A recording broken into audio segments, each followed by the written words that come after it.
Money Talks, The Krusty Plate, Pat No Pay, Waiting. These are all mini episodes of SpongeBob that we all kind of remember, unless you blocked out all memories of Waiting.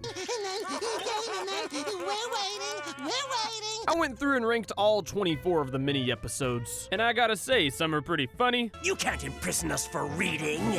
That's right. Some are pure art. Man, that monkey is butt naked. And some got banned from entire countries for reasons I'll never be able to guess. Gary! There's a bomb strapped to my chest! It's gonna explode! If an episode is under 10 minutes, it's on this list, and we're ranking them from worst to best. But enough yapping, ladies and gentlemen. It is SpongeBob mini episode ranking time. Get some popcorn, grab a soda, and most importantly, lock in float.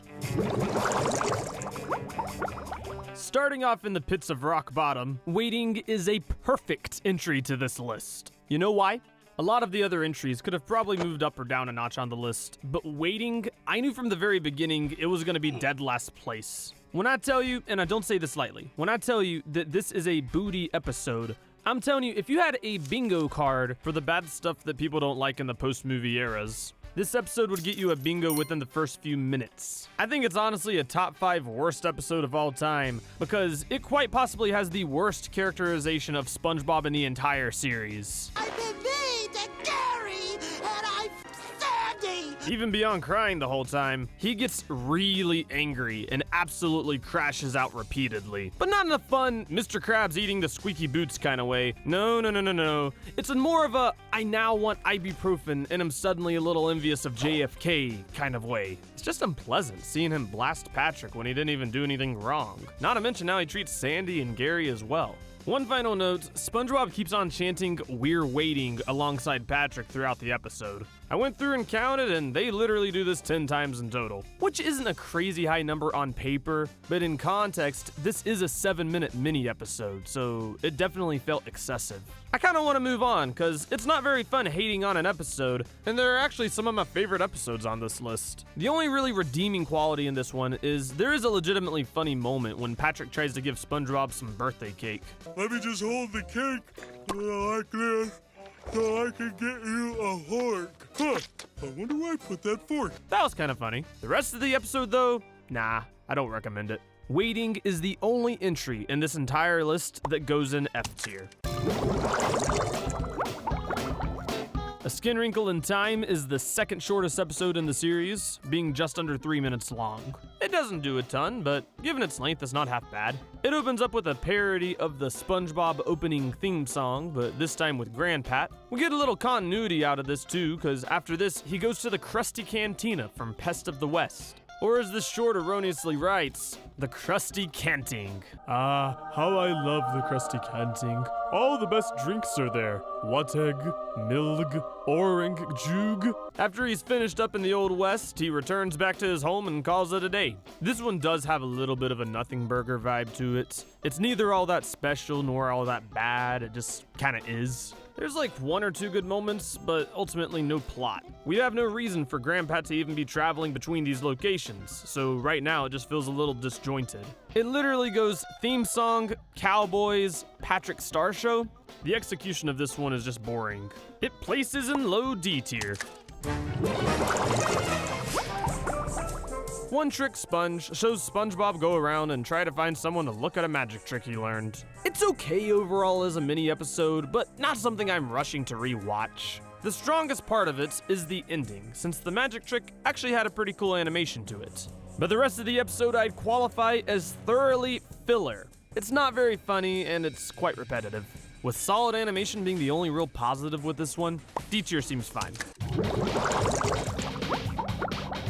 Don't Wake Patrick has an old school cartoon premise. Patrick is sleepwalking, and SpongeBob has to prevent him from injuring himself. This is just like that trope where a little baby crawls through an active construction site, but instead of a baby, it's a Patrick, and instead of going into a construction site, he's going into people's houses. Why is it called Don't Wake Patrick when SpongeBob seems like he's trying to wake him up the whole time?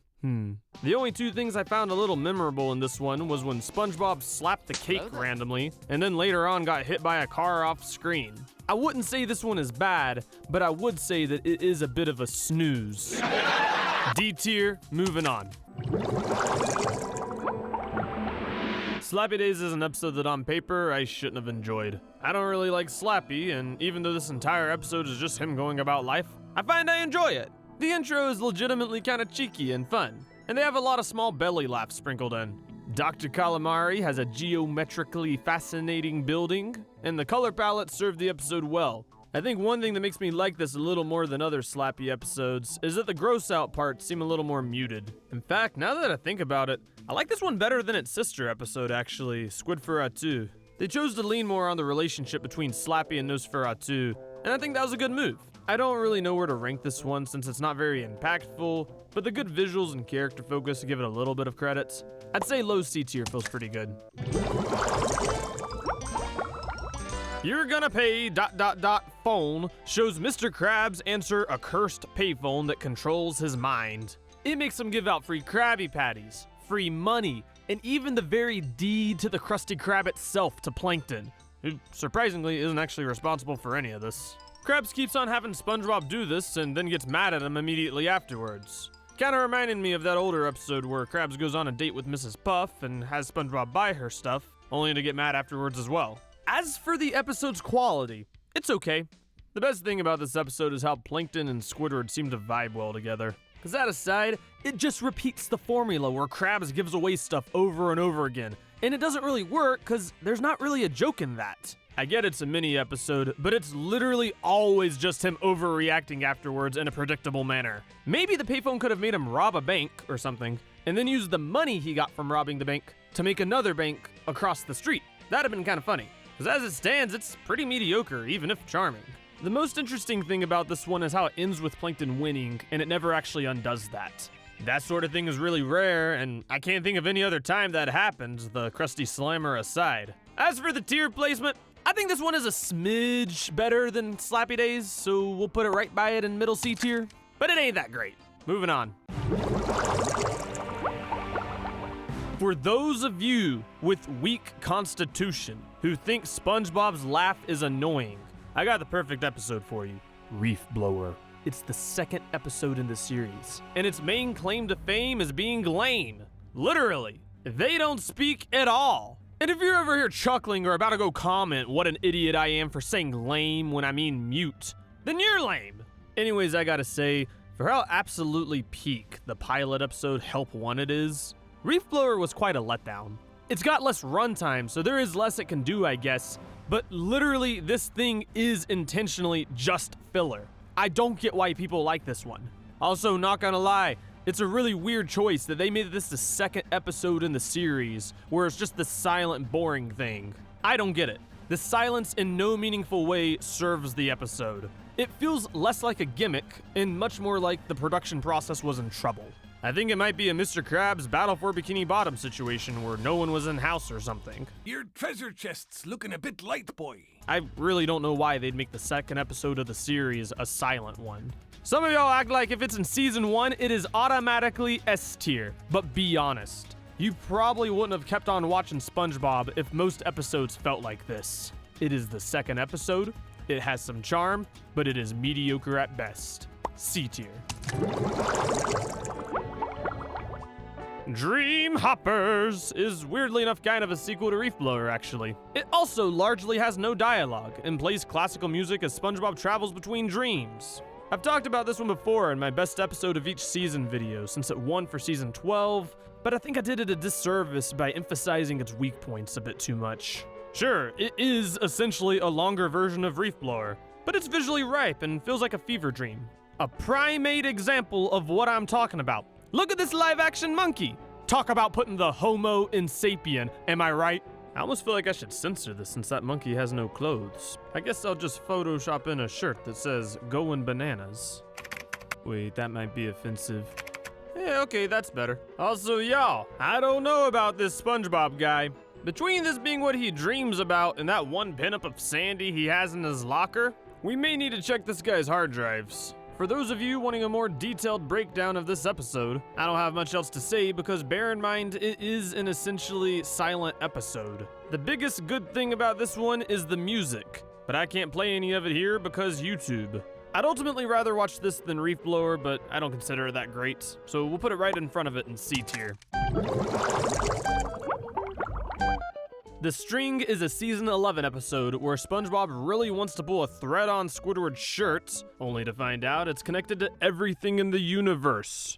It starts off small, taking off random fish's clothes and such, but before long it completely consumes Mr. Krabs' $100 million bill, Sandy's tail, and a live-action fisherman. SpongeBob is now guilty of murder. He's gonna have to do hard time. Don't drop him. This episode has a Mickey Mouse sort of vibe about it, much like a lot of other season 11 episodes. And there are a couple good running gags. I find it really funny how Squidward keeps on buying shirts only for them to be unraveled. The episode clearly doesn't take itself too seriously, and that definitely serves it well. Oh, and you also got that one moment where Mr. Krabs is reflecting on his $10 million bill. My most valuable possession, except, of course, for you, my love. I can't even say I blame the guy, because Pearl might literally be my least favorite character in the whole series. Overall, this one is solid and enjoyable, but a bit predictable. It could have used some twists or some true conflict or something, but given its short length, I understand why they just kept it simple. Let's throw it in C tier and move on. We're getting pretty close to being done with all the mid-SpongeBob mini-episodes, but we still got a couple more to go. Picture Day is enjoyable, but nothing crazy good. Plot summary: SpongeBob is getting his picture taken and wants to look his best. There, that's the whole episode. The best part is seeing him get ready. It's like ASMR, but for the eyes. It's oddly satisfying.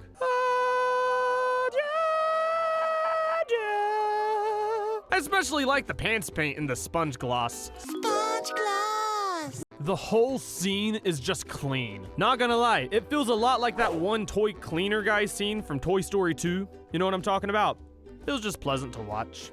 Anyways, about the plots, he keeps getting dirty on the way to boating school, so he repeatedly has to return home and get cleaned up again. After several failed attempts to get to school without getting dirty, Patrick saves the day by taking him there in a jar, only to then forget about that and then dump him onto a peanut butter taco. If this was all the episode had to offer, I'd say it probably goes in D tier, even with the eye candy stuff earlier. But the funniest part of this whole episode comes in later on in the form of the photographer guy. Don't snivel like that. A winner doesn't snivel. This is it. Now you are looking like the winner.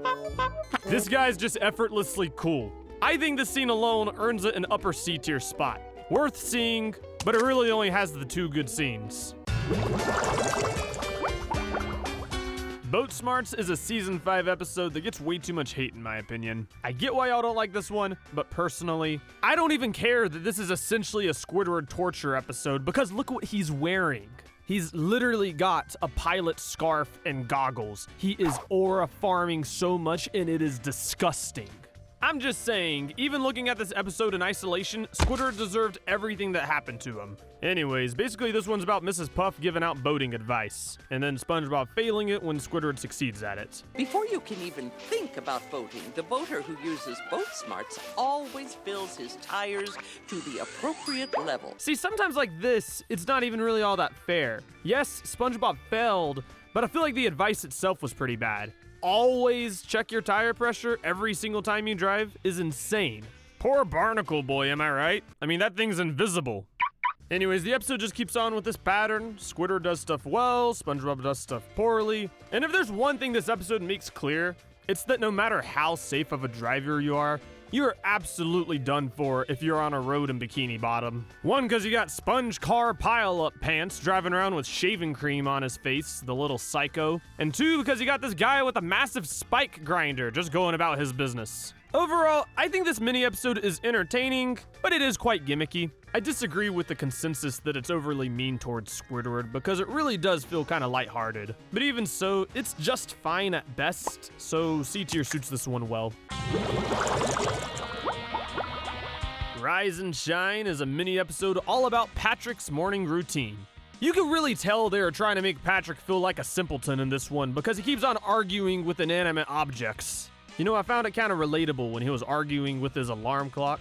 Same thing with his lamp. I feel like we've all been there before. But when he was arguing with a can of food, you can really just tell that he's on one brain cell in this one. This one's got a certain vibe throughout it that feels charming. Like the way he says, I gotta put on my teeth and brush my pants. I think it's surprisingly quotable for such a short entry. I find it hilarious how the episode implies that every single morning Patrick does all of this and has to relearn over and over that food is in a can, for example. Yeah, overall, the plot for this one's pretty simple, but it's got a cozy vibe to it. I do like it better than the other mini episodes we've talked about so far. I also find that this one's a little more rewatchable than them too. It really does feel a tier above them. Low B tier. Plankton and the Beanstalk is a season 13 episode that does a solid enough job. It starts a little slow, but once Plankton gets up in the sky and begins thwarting a giant Mr. Krabs, it picks up nicely. The way they approached this by having Plankton be Jack and Mr. Krabs be the giant was kinda smart, I thought. Cause you know, there's already a size gap between them. Probably the best part of this episode is when Mr. Krabs was about to catch Plankton, so he decided to cheat and abandoned the classic fairy tale vibe. I think they're really smart for doing stuff like this, you know? An inherent weakness with trying to parody a famous story is that it's gonna feel stale and predictable if you don't change it up enough. So I really like how they did that. Oh, and also, this episode has one of the absolute craziest moments in all of SpongeBob. If you've already seen the episode, you already know what I'm talking about. So the thing is, Krabs fell from the clouds all the way to the ground. But rather than giving him a proper burial, Plankton does the most absolutely gangster thing and makes a restaurant out of his shell. My jaw absolutely smacked the floor when I first saw that. But then they backpedaled later on and showed Mr. Krabs was okay. Like, I totally get it. It is a kid's show at the end of the day, so it would be a little unhinged to stand by that Plankton slayed a giant and then straight up made a restaurant out of his carapace. As for the episode quality, while it's not one of the world's greatest episodes, I do think it's one of the stronger ones in season 13. The combo between wrapping it up in a really memorable way and also having a shorter runtime so it doesn't really feel like it's meandering as much made for a great experience. Even though this isn't the best episode on the list, it is pretty solid overall. I'm thinking B tier feels right. The Donut of Shame is yet another season 5 mini episode. SpongeBob and Patrick have a party, and Patrick sorta unintentionally steals a donut from SpongeBob. Patrick made sure to show the proper respect to the donut though by putting it on fine china.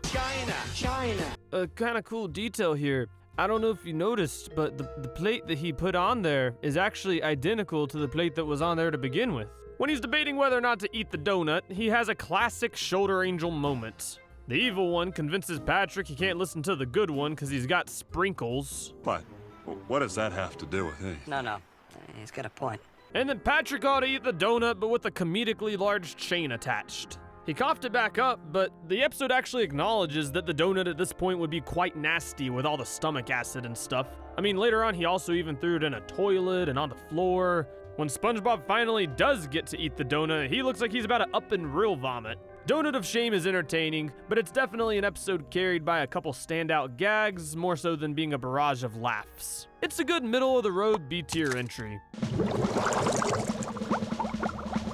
Pat No Pay is yet again another solid Season 5 mini-episode. When people rag on Season 5, I just can't help but think that they completely forgot about how great the mini-episodes in this season were. This one is all about Patrick eating a tower of what looks like about 41 or so Krabby Patties and then not paying for it. Luckily, Mr. Krabs says he can pay for it in other ways. By doing a few odd jobs around the Krusty Krab. First, he has to swab the latrine. I personally was really shocked when Patrick messed it up. So, Mr. Krabs decided to change it up and have Patrick work with ice. He tells Patrick he has to simply put ice in a barrel. Patrick says he doesn't know how, but Mr. Krabs for some reason assumes he's faking ignorance and tells him to do it anyway. What ensues is 24-karat comedy gold. I have to be very gentle. What an absolute menace. At this point, Mr. Krabs should seriously just send Patrick away or try to seize Patrick's rock or something if he's feeling greedy. But instead he gives him a third job, to throw all trash bags into a trash shredder. Patrick does fine with this one actually, but Mr. Krabs for some reason decides now would be the perfect time to have SpongeBob put away a bag of loot. You can probably already see where this is going. As SpongeBob walks down this hallway that's always totally existed in the Krusty Krab, he runs into Patrick. who then takes the money bag and chucks it into the trash shredder. This one was pretty polarizing online, and though I personally liked it, plenty of people online seem to not care for it. I think a big reason I liked it was because we rarely see Mr. Krabs get his comeuppance. I mean, he didn't really do anything that bad in this episode, but normally I think he's actually an even bigger villain than Plankton. I mean, remember that time he sold SpongeBob's soul for 62 cents? I like Mr. Krabs, but this is totally karma. I can't put this one that low because it made me audibly laugh. I think it's underrated, actually. Middle B tier has got to be where I'm placing it. Breakin is a season 12 episode that immediately opens up with a solid joke. I like how SpongeBob wasn't even trying to out Mr. Krabs or anything and was just being an honest chap. It's a bit of a reused plot. Krabs needs SpongeBob to take a break or he'll get a fine, but SpongeBob wants to keep on working. So, Mr. Krabs knocks out a wall to reveal the long-hidden Krusty Krab employee break room. I always love whenever they go in these random rooms in the Krusty Krab. I mean, you gotta think, it's probably an oddly massive building, considering all the one-off rooms we've seen over the years. Anyways, SpongeBob spends the rest of the episode in this new room, where he throws a party and attracts a crowd. I think it's a solid little mini-episode. Not crazy full of laughs or anything, but just kind of fun. I think B tier seems like a fine spot for this one, and let's move on. SpongeBob vs. the Patty Gadget is a SpongeBob parody of the American folklore legend John Henry, as a lot of you book nerds would know. But instead of battling a steam-powered hammer in a contest, SpongeBob battles a Krabby Patty machine in one. Something distinct about this one is the dialogue. From start to finish, our silver-tongued narrator, Patchy the Pirate, colors this thing like a storybook, consistently rhyming throughout the tell. And hiding behind it, who do we see? None other than Squidward and his bad face acne. Alright, quick spoiler alert if you're not already caught up on John Henry, because this one's, this is directly from John Henry. It's a parody of it, so they copy the plot line beat for beat. So I don't feel guilty talking about it though, because it's been out for a minute, so I feel like if you run into spoilers at this point, it's your own fault, you know what I'm saying? But yeah, though, I'm gonna just say what happens, but spoiler alert. SpongeBob died! It pans over to his funeral with all of his friends being teary-eyed and looking at his grave. But rather than just awkwardly ending the whole series on this note, as hysterical as that would have been, they fake his death, it turns out, and just bury the Patty Gadget instead. Somehow this one manages to always feel fresh every time I rewatch it. Squidward's cowardice added in some fun comedy, and the lightning bolt to the grill here went so unnecessarily hard. I don't have much negative to say about this one because everything it wants to do, it does quite well. I think it actually earns a spot in our A tier category, given how well executed it is. Unexpectedly memorable and fun.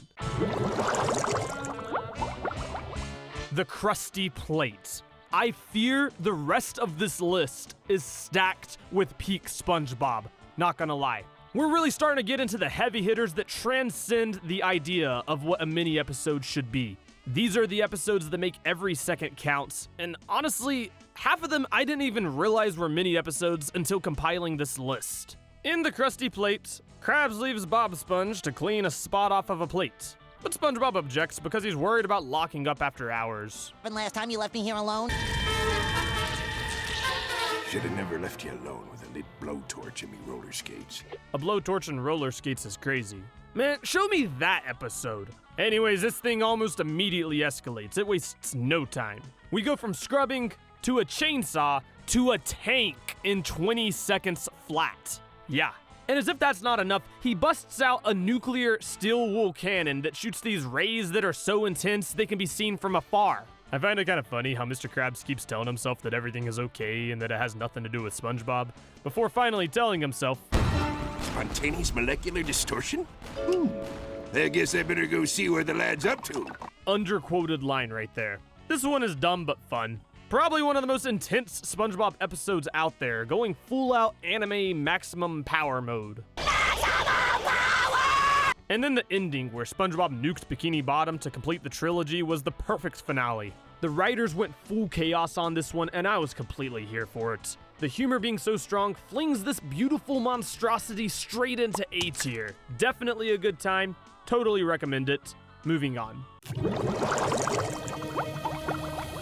Gary takes a bath. Not gonna lie, I did not realize this one was a mini episode. But at 6.5 minutes, it definitely qualifies. Anyways, Gary Takes a Bath is easily the most controversial mini episode of all time. Not because of the misleading name, since he never actually takes a bath, but for 3 super edgy jokes that got this one outright banned in several nations for years. England and Australia, for example, couldn't see this gym until 2008 once they sanitized it. What could have possibly been so controversial, I hear you ask? Well, let me jog your memory. There's a bomb strapped to my chest! It's gonna... That was the first one, very understandable. That would be censored out, to be honest. Doubloons! Don't drop them. Even though most kids probably wouldn't get that one, once again, I understand why they'd want to censor that out. And the third one, finally, is a disturbing image of a hillbilly woman laughing. Like I said, this episode did eventually air again in those nations in 2008 once they made the proper adjustments, but oddly enough, when it returned, one of these scenes, and only one of them, was censored out. 2 of them never got censored, and I'll give you 3 seconds to guess which one got cut out. The one they chose to keep out in the final version was understandably the most inappropriate of all, the hillbilly woman picture. Like what? I have absolutely no idea what the logic was with that. I hear online that nowadays the bomb scene is also apparently censored out in the UK version of Paramount Plus, but still, an absolutely insane backstory with this one. About the episode itself, look, it's classic SpongeBob, so sure, there are a lot of great jokes in there. That's why this thing is up in A tier. Like when SpongeBob says he'll pay $1 to the next person who takes a bath in his house. So yeah, it's pretty funny, but it's also far from perfect because the tone ventures into mean-spirited territory. I remember always getting a little stressed while watching this episode whenever it came on TV. Gary is terrified of water, and SpongeBob scares him with it the whole time. He gives the episode a mean undertone that kinda undercuts the usual Season 2 charm. Those funny moments do carry it a great distance, but the tension of this episode and the reduced charm lock it firmly out of S tier for me. Gary takes a bath, places in low A tier. The Bad Guy Club for Villains. A Season 7 gym with the gimmick that it's an actual episode of Mermaid Man and Barnacle Boy. I think they positioned this one perfectly by making it a mini-episode, since the novelty of the concept never really wears off. Deep in the mercave, something strange takes Mermaid Man's attention. A quick criticism though, what you just witnessed was the worst moment of the entire episode. Not only is it boring because it is just showing them zoom in on a cave, it is also bad because he calls it the Mer Cave, when everybody knows it is actually called the Merma Lair. When 5 of the baddest baddies unite, Mermaid Man takes one half of his clam brothing and calls in some reinforcements, which leads to the main meat of this one, a 6-on-5 battle in the library. Honestly, this is probably a top 3 fight in SpongeBob right here. On the hero side, or the IJLSA for brevity, we got Mermaid Man, Barnacle Boy, the Elastic Waistband, Professor Magma, Wonder Woman's second cousin Miss Appear, and the Pyrite Ponderer. The villain side looks pretty jacked up too, with classics like the Dirty Bubble and Man Ray, and also you got Jumbo Shrimp, Sinister Slug, and the Atomic Flounder, all teaming up under one tough group banner, the BGATFBC for short. Their battle is epic. The Dirty Bubble finally has an arm, and the Pyrite Ponderer is able to save the day using his hairnet of knowledge. I like the plot twist in this one too, with how the villains were never actually going to do anything villainous, but instead were just meeting up for a book club they formed. And Mermaid Man got a good line in. No one can imprison you for reading. Overall, this is not only one of the best mini-episodes, but also one of the best episodes in general in Season 7 as a whole. A tier is a well-earned position, considering how rewatchable and original this one is. Go Fetch is the newest mini-episode on this list, and let me tell you right now, it is pure cinema from the very first frame. The colors are deep, the shadows are pronounced, and the scenery is textured. When I first saw this, I really thought that they should have put it before the newest movie, considering its art style. It's 3D, and basically the whole thing is a big chase. The best way I can describe it is, it's kind of like an action-packed video game cutscene. Here's a quick play-by-play.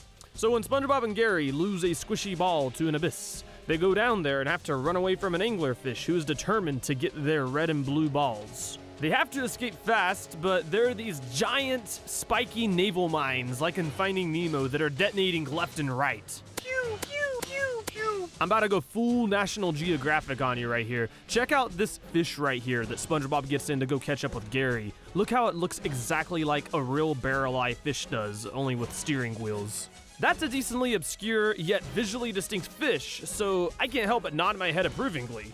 This is great research combined with creative execution. I think the steering wheel, like I said, was probably a creative liberty, but I've never actually held a barrel-eye fish, so maybe they all do actually have that, who knows? But anyways, soon after this, Squidward's big cousin shows up too, bird in the ground with his massive eyeball, and then he launches them away from the abyss. This is some of the most visually immersive 3D SpongeBob content yet. I think it's a real shame that it's kind of flown under the radar publicly for right now. Like, a lot of the hardcore fans have seen it, but it just feels like most people haven't even heard of it. Like I said, they should have moved forward with this thing as a pre-movie short for the search for SquarePants. It certainly has the production quality to stand alongside a flagship movie like that, and it's even done in a similar-ish style, you know, since they're both 3D. Overall, yeah, we don't got much story action going on or all that many jokes, but Go Fetch is still one of the highest ranking mini episodes thanks to its sheer visual engagement. Definitely one worth checking out. A tier. Alright guys, this next one may be a bit of a hot take, but I genuinely think Money Talks is a very good mini episode. They tell me Jesus walks. I tell them money talks. Like a few of the other entries on this list, I never even realized it was a mini episode until making this. And like a lot of the other entries, this one is also from Season 5. Everybody is hating on Season 5, but this is where we're getting all of our good mini episodes from, it feels like. Anyways, it starts off with Krabs chucking some oldsters to the curb, and then a catchy song ensues about how if Krabs could talk to money, he'd be happy. We really see Krabs go off the deep end slowly over time because after this little song, he begins interrogating a $5 bill in various languages to see which one it speaks. Yeah, things escalate really quickly because Mr. Krabs then sells his soul to the Flying Dutchman and is finally able to talk to money. I got stuck in there during your last coin shower. They tell me this nickel talks. I tell them, yeah, 'cause money talks. I kind of feel bad for the guy because when he finally is able to talk to money, they literally are just roasting him the whole time. Also, I have a theory that this is all just in Mr. Krabs' head. I say this because Mr. Krabs literally wakes up in his bed after making the deal with the Dutchman, and then everyone around him doesn't act like the money can actually talk and like it's in Mr. Krabs' head. I think him dreaming or hallucinating or something makes a lot of sense. Overall, I find this episode really entertaining. I wish they had kept this style up for the mini episodes because you never really realize that it's even a mini episode because you get a lot of content, and yet the pacing is tight. They tell me, don't steal my socks. I tell them, money talks. I like Money Talks. The song was good, the lines were memorable, and it never overstayed its welcome. It easily has a spot in A tier. We only got 2 mini episodes left, one of which is good Ol Whatshisname, ladies and gentlemen. And once again, let me just say an absolutely peak mini episode. Krabs is throwing a contest between SpongeBob and Squidward where the winner gets a 5-star tropical cruise brochure. Not the actual cruise, just the brochure. Squidward doesn't know this though, so his hopes and dreams are gonna die all over again. The conflict of the episode comes from this one oddball customer who no one knows the name of. Anytime someone asks what his name is, he responds saying, "What's it to you, dirtbag?" So Squidward does what any reasonable person would do and begins to take desperate measures. Sir, you forgot your soda. I didn't order any soda. It's on the house. What the barnacle? Just look at Squidward's massive grin right before he splashes this guy. This is why I don't feel bad about that one Boat Smarts episode from earlier, because Squidward's always doing stuff like this. Also, y'all, splashing the soda in this guy's face was apparently not enough, because he then pickpockets the guy's wallet without even being seen. Can't see it. Well, that's too bad, because I found what I was looking for. Squidward is the kind of guy that just wants to watch the world burn. He could have just gone on his way, having gotten the wallet, having splashed the soda, but no, he's gotta rub it in the guy's face. A police chase ensues, and when Squidward finally gets the license out to see what the guy's name is, two crazy things are shown to be true. One, this guy's hair says N/A despite having more hair than most other characters in the show. And two, his name is literally What's It To Ya. In hindsight as an adult, sure, that's a bit of a dumb twist, but when I was a kid, I was shocked by that reveal. I thought that was the most clever thing in the world at the time. I remember trying to convince other kids that was my name too and stuff. But anyways, overall with this episode, very much a classic. Understandably, Squidward gets arrested in the end for crimes of soda splashing and so on. And for 10 years, mind you. I mean, I agree, he was a jerk for splashing that guy with some soda, but you apparently really do not want to splash someone with soda in Bikini Bottom. You will be put away. Because you got Mr. Krabs and SpongeBob doing way worse stuff on a regular basis, and they never get arrested. I think it's discrimination, because Squidward is not a primary color. With just one plot twist, the guy's name being What's It To Ya, this episode would have already been pretty great. But the second plot twist, the one we already talked about in the intro, about how there was no cruise, it was literally just the brochure the whole time, that is hilarious, and Squidward has one of the most valid crash outs of the entire series. Overall, I like how funny this episode is, and I really dig the gimmick it had. Solid A-tier episode. It is the king of our A-tier for this video. There is still one more entry though, and it is the only entry that will place in S tier. It's kind of poetic. We have one entry for F tier, one entry for S tier. And just like how the one in F tier is distinctly worse than all the other entries, this next one in S tier is distinctly head and shoulders above every other entry on our list. Help Wanted. The very first SpongeBob episode, absolute instant classic S-tier entry, and it's a mini episode. One of the longer ones, so it never really felt like one, but it definitely qualifies since it clocks in at 8 minutes and 16 seconds. There's actually a bit of a cool backstory with this episode, because it was made with the initial presentation to Nickelodeon in mind. At this point, SpongeBob wasn't even a show, and they just had to persuade Nick into airing it. The issue is, even though they liked it, it was too short to be considered an episode, so thus, Reef Blower was born to bridge the gap. But honestly, I'm fine with that, because like a lot of the other mini episodes on this list, I think that they made the episode the proper length with absolutely no filler. Because if you think about it, trying to make every single episode 11 minutes and some change is inevitably going to result in some things having to be stretched or condensed beyond what you actually want it to be. But with episodes like Help Wanted, it's exactly the right length. There's no filler, it never feels like it's cut short or anything like that either, and it's arguably a perfect pilot episode. It introduces you to SpongeBob, Patrick, Squidward, and Mr. Krabs in a way that lets each of them individually shine. And I think this is a smart approach, because a lot of times you got these pilot episodes that do weird stuff like trying to introduce the entirety of the main cast, or having characters say each other's names in an unnatural manner. Here though, SpongeBob getting a job continuity aside, it doesn't really inherently feel like the first episode of the series. The quality, especially with the characters, is also through the roof.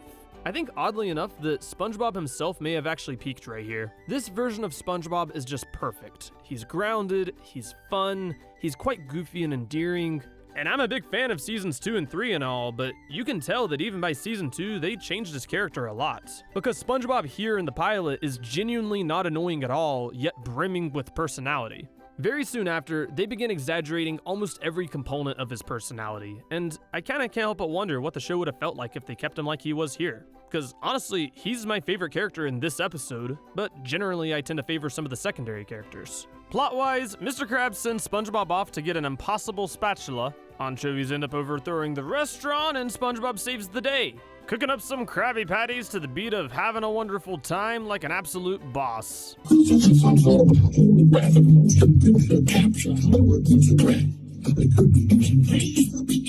I think the story behind the production of this one is insane, since according to the origins of SpongeBob SquarePants, when the teeny tiny SpongeBob crew of like 3 people pitched the show to Nick back in the day, they were then given 2 weeks to translate the pitch Bible into a written pilot. I assume the pressure of that had to have felt grueling. But Steven Hillenburg said his philosophy for presenting this episode was to try and get everyone listening to laugh. being intentionally weird and giving fun voices to all his characters. He also donned a Hawaiian flower shirt, got a bunch of props for the presentation, and ultimately succeeded in getting approval for 13 episodes. It's no wonder that this is Patrick's voice actor, Bill Fagerbakk's favorite episode of all time. It's rewatchable, packed full of history, and stuffed to the brim with both charming dialogue and fresh jokes. Anything short of S tier would be doing this one a true disservice, because an essentially perfect pilot is super rare. Looking over this video, I gotta say the mini episodes in SpongeBob are pretty fun. Obviously more so with A tier, but A tier and B tier especially are really solid in my opinion. And even though there's definitely a quality dip when you reach C tier, most of it's worth seeing at least once if you're a fan of the show. If you want to see me rank all 40 holiday episodes in SpongeBob based on how festive they feel, check out this video here. It's got weird stuff like Leif Erikson Day and Free Balloon Day, but also classic stuff like Christmas and Arbor Day. Also, y'all, we now have 11,643 loyal crewmates. Great Barrier Reef! And among them, 3 distinguished crew leaders. I think we need to celebrate by getting together on a live stream and playing through some random old SpongeBob games. Let me know what games we ought to play, because I think this will be a lot of fun. Thanks for watching and have a fantastic day.